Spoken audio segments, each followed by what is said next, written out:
Kaaka keetii kanaatu lipta'uu qaba. Kaaka keetii kanaatu hidhamuu qaba jechuudha. Dhugaa rabbi kaaka keetii kanaa hidhamuu qaba. Maaliif asirra teessee maal waan taateef ati namni tuulamaaf sagaleen ta'u kajattu waan akkanaa dhaabi okay? Jecha kushinaa keessatti olii gadi hin deddeemtu kana dhaabi. Oromoo adda qooduu dhaabi. Kaaka keetii kana jiraachuu keetuu Oromoon hin beeku aslan. Jiraachuu keetuu kabeeni mana silaa namni nama laalayettanii seentanii booxan. Maal waan taateef jechuu? Eenyu waan taateef sii miti. Dhalataan Salaalee gabbee okay? Harargeen sagalee ta'uu qabu, Booranni sagaleen ta'uu qabu, Arsiin sagaleen ta'uu qabu jechuu hin danda'u. Kajeelaa akkatti mataa isaa keessa boksiin dhi'aachi buusa. Dhalataa Salaaleen kwaan si Harargee dhalatee Harargeen sagalee ta'uu qabdu jettuu miti. Ka Salaalee keessa dhalatee guddate gabbee okay? Salaaleedhaaf namni kun sagalee ta'uu qabu haajoo mee anaatu isaa beeka abbaa fedhe. Mee haajoo anaatu beeka jechuu. Okay? Sa'aan kun saa wal qoodanii miti. Sa'aan kun saa wal qoodan osoo hin ta'in harmeen achi boochuu jirtu unkwaan si beekuu mititi. Okay? Eenyutu Oromiyaa bulchaa jira yoo ta'e gaafatteen namni amma Salaalee keessatti dhumuu jiru.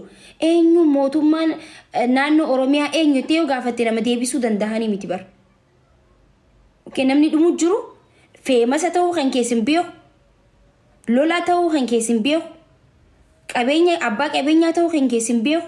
Maal akka taatee isin hin beekan jechuudha. Ummata miskiina bishaanirra qulqulluutu dhumaa jira jechuudha.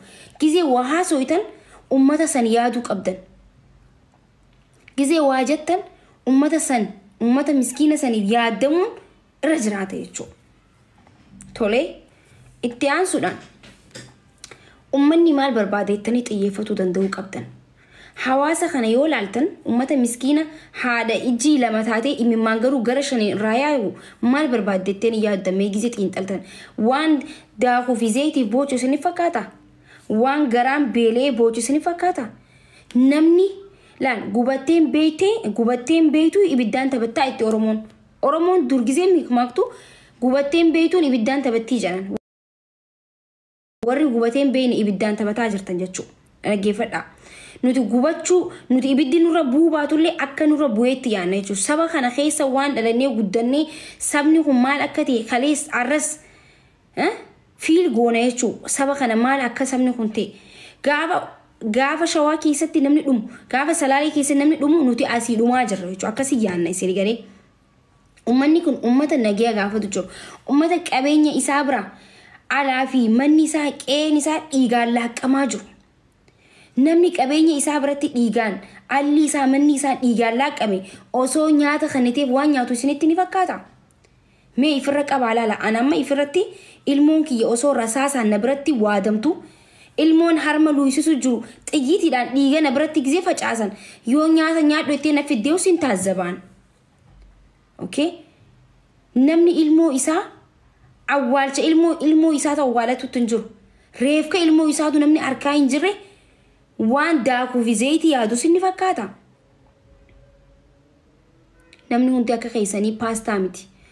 Paastaa baruuziin ta'in as gabbaatanii. Namni gizee gabbaatanii waa'ee gargaarsaa haasoitan amata meeqa gizee dubbattan bakka nuti jechuun hayyee haa ta'u jenneetuma isin dhaggeeffanna bara. Oromoo kana gawwaan godhina. Oromoon gawwaa miti. Oromoo gabrummaatutu irra baay'atee sammuu isaa gis takka gizee waa himteef haya jee fudhata.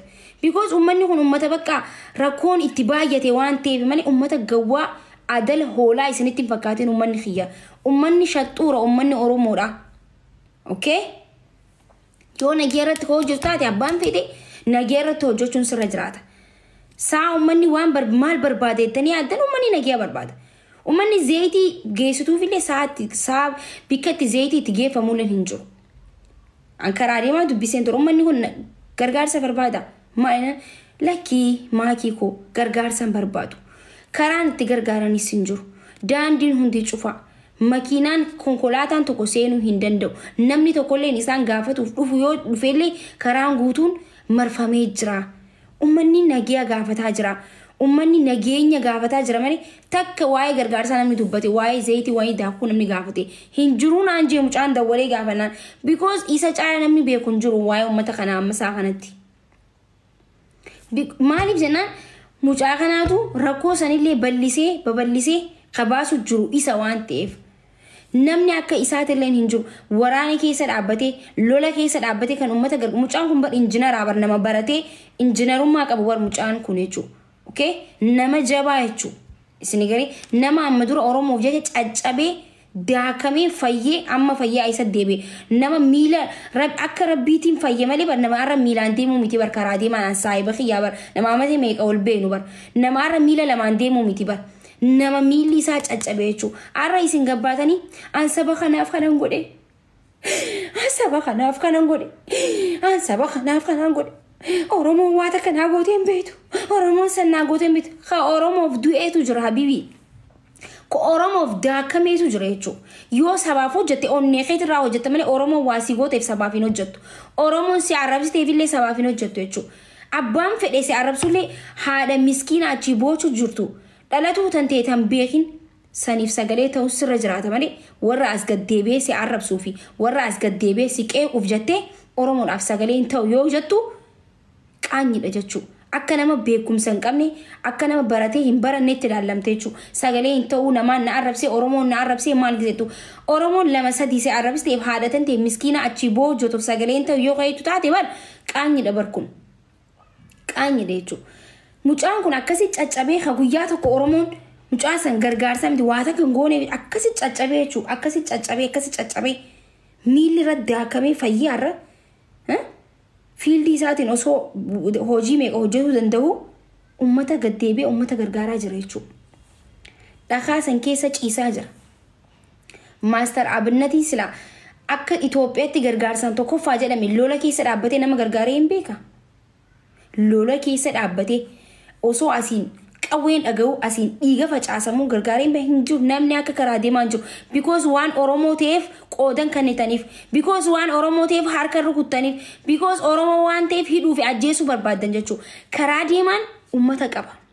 Isin boombii qabdan, isin qawwee qabdan, isin waraana qabdan inni immoo ummata guddaa saba bal'aa qabaa jechuudha waa tokko godhuu hin dandeessaniin. Warri irra dhaadataa jirtan warri isa hidhuudhaaf ajjeesuudhaaf doorsisaa jirtan inni ummata bal'aa saba guddaa qaba isin taankii qabaattanis inni rabbii isa uume qaba isin boombii qabaattanis isin humna qabaatanillee ka isinirra humna qabu rabbii qabaa jechuudha kana hubadhaa jechuudha. Fayyisaa miila luffeessunis dhaggeeffadhu asumaanuu feesbuukaan siifin dhufaatillee amma okay fayyisaa amma feesbuukaan sii dhufa jechuudha likkii keessii likkii ka miila malee sammuu hin qabne jechuudha. Milaan fiiguun sammuun fiiguu sitti fakkaatee jira. Likkii keensima jechuudha. Si kan mucaa kana nyaachisu jiru waan ta'eef likkii keensima feesbuukaan amma na eeggadha amma feesbuukaan isiniif dhufa. Daddabochi gizee nuti callisnee teenyu bar waan dubbachuu wallaallee isiniif fakkaata nuti bar beekaa callisnee teenyaa bar. Callisnee teenyaa bar. Akkana jettee bar beekamtee bar akkana jettee waan sabaaf yaadu nuuf fakkaatee jechuudha. Eddaanoo ati akkana jettee waan biraatiif waan biraan na jiraaf akkana jettee eddaanuu nuti bari saba keetiif sagalee taate jenneetiti fayyisaa siin jennee bar akka sammuun kan kee buqqeete yoomi beekne jechuudha. Akka sammuun kee xashii ta'e maaliif beekne eddaanoo ati faranjoota amaalalaa jirta achirratti faranjootaaf waan abstract mojjinni taraakti godhuu turte eddaanuu nuti hin beeknu bar saba keetiif sagalee taate jennee fooloo si goonee si guddisne guddina kee malee bika guddaa si keenye beekumsa kee malee beekumsa si kannine. Okay, qafoo akka taate osoo si beenu achis buusne jechuudha. Arra deebitee saba keetiif sagalee osoo ta'uu qabdu loqoda shanii loqoda jettee hawaasa kana adda baasuuf hawaasa kana wali kaasuuf hawaasa kana rakkoo keessa uumuudhaaf gabbaatee waan beekte laaqqattaa jechuudha. Namni kafooloo si godhu sirraa waa baratuuf yoo waa beekte sirraa hubachuudhaaf malee kaaka keetii duwwaa kana duwwaa jechuudha duwwaadhaati sammuun kee duwwaa. Wanti kee duwwaa jechuudha fiigi ati fiigi inuma fiigi maa fiiguu dhabde aslan fiiguu qabdaati fiigi ati fiiguu qabda malee waa'ee sabaa naasa'ii waa'ee sabaa sirraa illee hin bareedu sirraa illee hin deemu fiigi inuma fiigi jechuudha daggala keessa fiigi ati osoo fiiduu caccabi inshaAllah. Isa kan mucaa kana jechuudha akka mootummaan nuti ilaalu mucaan karaa deemaa waatee taanaan fayyisarraa Oromoon gabbuu hin qabdu. Fayyisaa miila luffeerraa Oromoon gabbuu hin qabduu jechuu. Because isa jechuu isa kan mucaa kana maxxansee eenyu duratti qeequu ture isa waan ta'eef mucaa waa tokko taanaan kan ajjeese Abiy Ahmed osoo hin ta'in Fayyisaadha. Fayyisaa hongee dheessa biyyaa beesan jechuu isa jechuu kabeelaa fiigee wanni jeesan isa jechuu biyyaaf waan fiidee nutti fakkaate daanu garaa keetii fiidee jechuu Oromoon kun ni tasaase Oromoon kun hin dogongore jechuu biyyaaf fiidee biyya guddisuu fiidee inni nuti jala fiiguu turre eddaanaatu waan biraa fiidee jechuu dhugaara bigista takka nama aarsa wani tokko miira keessa illee nama galcha itti aansuudhaan miira keessa seenee yoon dubbadhu. Because hin aare jechuun wanta Oromoo kun na aarsa umrii xiyyaa olitti aare coggaarraa naqabee jiraan amma isaa kanatti. Osoo hin heerumin coggaarraa naqabee jiraan amma isaa kanatti yoo maramee waa hedduu na keessaa ba'a. Waa hedduu jechuun waa hedduu Abiy Ahmed na keessaa iyya Adaanach Abeebee na keessaa jirti Shimallis na keessaa iyya Taayyeen hidhameelee na keessaa iyya namni na keessaa hin ijjine bari hin jiru banaan amma isaa kanatti. Namni na keessaa hin ijjine hin jiru Dammaqaa Mokonnon na keessaa iyya amma isaa kanatti yoo maramee because sammuu kiyya damage ta'ee jira isin galee damage ijji kiyya illee na dhukkumaa jirti ifaan illee hin jiru ifaan illee hanqa dhufu nee jechuun live seenu hedduu jarjareen jira baatirii ibsadheen seenee ijji koo baqaa jirti.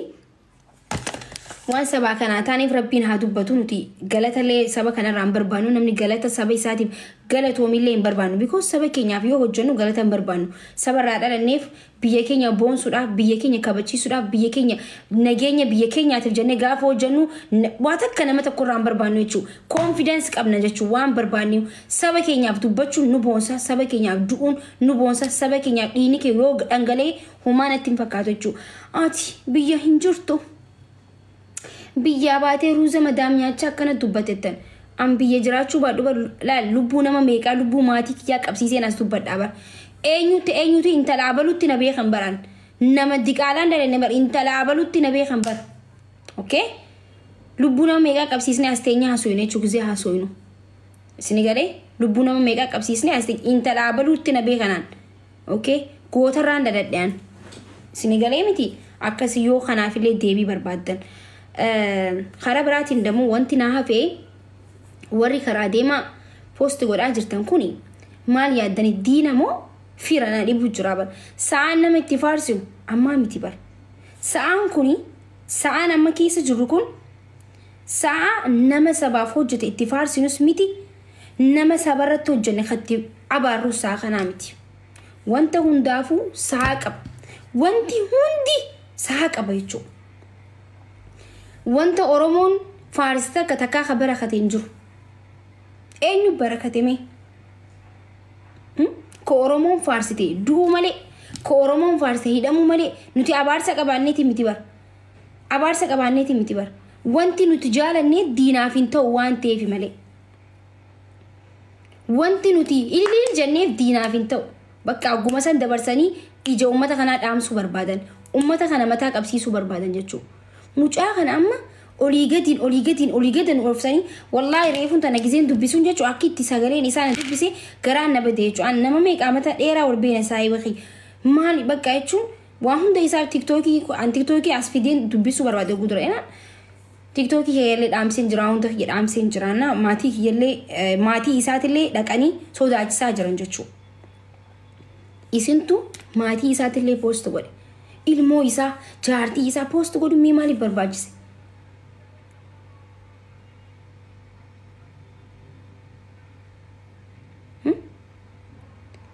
maaliif barbaachise OMN reefuun tana waa'ee isaa poost godhee ture akka mootummaan isa barbaadaa jiru akka mootummaan doorfifamaa jiru OMN post godhee ture haya amma maal jenna kanaan dhiisaa yoo inni nama dhageessan jechuun tuffii nama tuffattan I don't know maaliif akkati gizee meeqa dhiisaa saa namatti faarsan ammaa miti saa qaba ummata irratti xiyyeeffadha nama hin dhageessan jechuun ilmoo isaa post gootanii haadha manaa isaa post gootanii fira isaa post gootanii saayibboota inni footoo waliin kee hunda post gootanii maaliif barbaachise qoy maaliif boo'icha jaalanna qoy yoo waatee as deebinee boo'uuf deemna miti yoo waan takka uumame as deebinee boo'uudhaaf moo maaliif gara Oromoo maaliif jechuun maaliif akkatti boo'icha jaalanna qoy gaafa waa goonu maaliif miira keessa seenna qoy maaliif miira keenya to'achuu nu dadhabsiisa qoy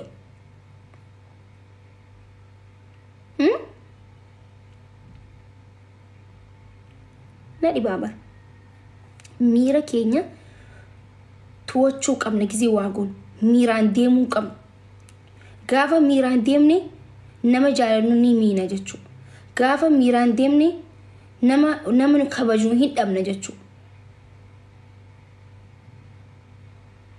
okay du'aayi godhaa fi rabbii isaa eegu inni rabbii isaa qaba namni rabbii qabu humaan ta'u mucaan sun saba saniif yaadee ummata saniif yaadee lubbuu isaa dabarsee lubbuu maatii isaa qabsiisee lola san keessa ka dhiirri meeqa jiru Oromiyaa keessa ka jabaan meeqa jiru baala xunchaa baala daratii meeqa osoo jiru miskiinni sun kadeen gadda caccabee fiifuu miidhaa qaba baay'isawee ka miidhama qabu ummata san keessa dhaabbatee gargaarsa ummata san gargaaru jira jechuudha ummata san olii gad qabaa jira ummata san bishaan itti qabaa jira kadhaame ol qabaa jira jechuudha Rabbi umrii isaa dheeressu mucaan ummataaf yaade ummata irratti yaanne namni ummataaf yaade Rabbi haa yaaduuf wallahi laazim akkatti garaa na balleessu anaatu beeka jechuudha warri geemii ergu kun maal teessa tole ay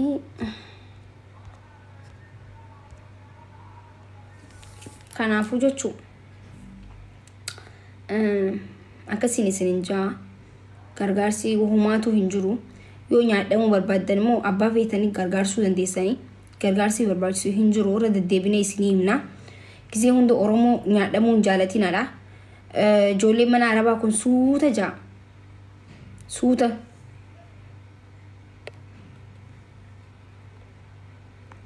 walitti gayyaana yaate yaa'uu baatte yaate buqqee harargeeti bar sabboona harargee osoo hin ta'in buqqee harargeeti sabboonaan akka keetii kanaa miti sabboonaan kanama gosaa fi gandaan adda guuru miti maanaa sabboonummaa beeki dura maqaa sabboonaa buqqee harargeetati buqqee fannitanii jira mita dhuuf jettu san yaati jechuudha ka sammuu hin qabne jechuudha doofaa wali gayyaana inshallah gayyaatu nyanyanyanyanyanyanyanyanyanya san yoo wayita waan duruma naan jettani bar kolkolee waan dur jetta sanuma jetta waan bira wayita injittu deem gayyaay sabboona gizeetti baafatu buqqee jay baafadhu kana booda okay sabboona akka keetiin jiru sabboona yoom garaa isaati biyaata sabboona yoom akka keetitti ummata gosaa fi gandaan adda guur sabboona yoom akka keetitti dubartii xiqqeessa sabboona yoom akka keetitti dubartii gabbaa'ee akka dubartiitti taa'ee nama arrabsa sabboonaan kan dubartii kabajuu fi kan dubartii kabajuu bira dabree biyya isaa kabachiisuu fi kan dhiiga isaa dhangalaasee biyya isaatiif aarsaa kafalu sabboonaa jechuudha. Sabboonaa ittanii gaafa maqaa baafattan maqaa keessan maal akka ta'e hubadhaa dura. Saba keessaniif maal hojjettan sabboonaa taatanii. Okay? Hanga beekaan callisa bar dubbachuu wallaleetti jecha tokkoon si fannisee si saqqalee si jalatti caataraa wanni taacaroo bishaan qaman wallaale ol si fanniseetiin taacaroo kattaa'ee sukkaraan si jala qamaan beekaan si dhiise jechuun ani namarraa dubbachuun jaaladhuuf malee dhadheeraa osoo hin ta'in taacaroo xixiqqishoo akka keetii kasaniin si jala qamaan ol si fannisee jechuudha akka keetii kan si galee gisee namni si jalaa use waan si sodaadhees jalaa use sitti hin fakkaatiin as biratti maqaa kan kiyyaamee dubbachuun akka waan guddatti ilaaluu danda'u qabdu okay.